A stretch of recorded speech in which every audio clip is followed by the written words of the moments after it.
And welcome to the week roundup. We are up to Division 5 of the first week of the finals. I'm with the Luke Hosey. Hello, Darcy. Good. Hello to our viewers. And absolutely, and thanks again for the supporters behind me. Of course, without them, they wouldn't be here. So we had, as I said, Division 5. Blackfriars took on Paraka, and just give us a heads up what happened on the elimination final. It was the elimination final, and Blackfriars playing on their ground up at St Dominic's, and it was Blackfriars 11-12-78, Paraka 11-21-87. So Ocker's team 9-point victory. Yep.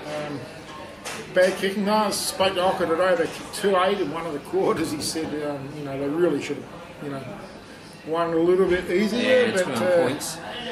It was actually 9 points they won by. The 9 single points. So, but still, Paraka would be glad to get through. Goal kickers for Blackfriars. We've got the soccer convert Scafidi Muta, a young soccer player who took the footy, and he kicked about 60 odd goals in about 14 games. He kicked 3. Hillman kicked 2. Martin, Vose, Spry, Harmer, Fetchner and Hillman singles. Better players for Blackfriars: Harmer, Spry, Bruncat, Gurgic, Bortolotti and McQueen. For Paraka, they're two big goal kickers. Baker kicked 5 and Batten 2. Singles to Chamberlain, Adams, Vandermeer and Gear, they're big ruckman. Better players: Robinson, Timpano, Lewis, Vandermeer and Gear. So, I think Ocker would be happy just getting through unscathed. Yeah, I think we did pick Paraka that day. I thought with Paraka just coming good that last... They rested a fair few in round 18, so yeah. Just come good, fresh inside, exactly. So now we head out to the qualifying final, and gee whiz, it was Seabock big winners over Lockleys, which I think I went for Lockleys. I'm not sure you went for, but... no, I went Seabock. Seabock, yep. So 16 goals, 10-106 to Lockleys, 7 goals, 12-54. So quite a big win, especially it's a qualifying final, but... well done to CB. Yeah, big oval. So obviously the fitter side would have probably took out the biscuits that day. Goal scorers for Seabock with Raymond with 4, Totania with 3, Detanio with 2, and McDonald with 2, Jedi with 2, Raymond, Burns and Sarunik, all with individuals, with Parrington, Raymond, 2 Raymond boys, McDonald and Sarunik in amongst the best players. With Lockleys we've got Micken with 3, Martin with 2, with Boas and Ascoli. With the best players was Buckner, DeTulio, we talked about him before, Boas, Langcake and Williams. So big winners there to see. They're probably in the marching down to the grand finals as well, so there'll be big game this week. CBC kicked the first 5.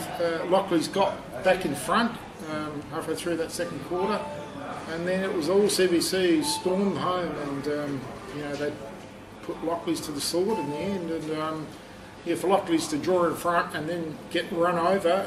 Lockleys were the most offensive side of the competition, so they had the best attack. CBC had the best defence, but it didn't play out that way on the day.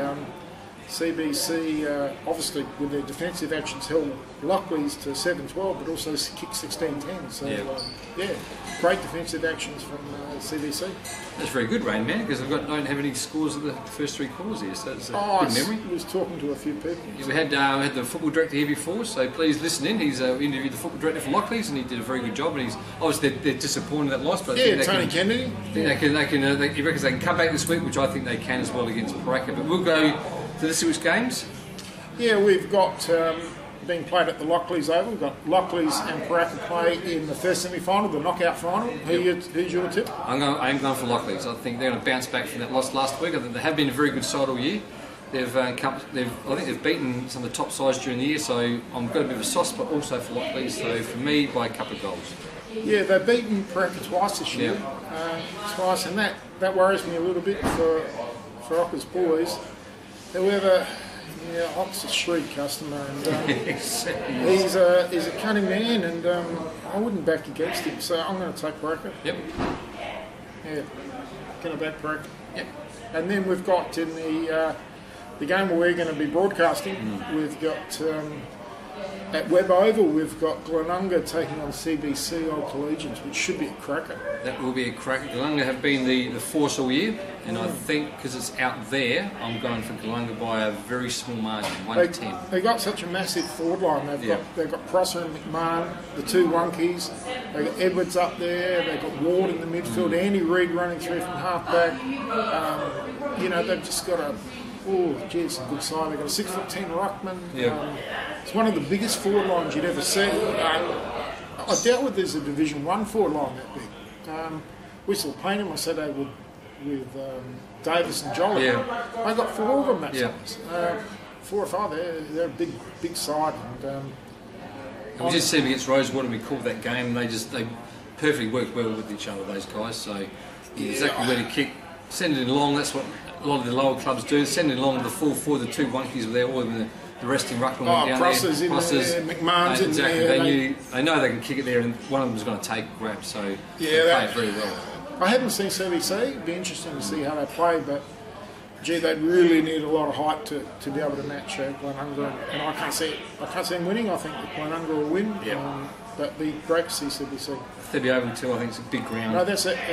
Webb. Oh, Webb. Sorry, my apologies. Yep. That's it for Division 5, and we'll see you next week with the results. See you later. See you.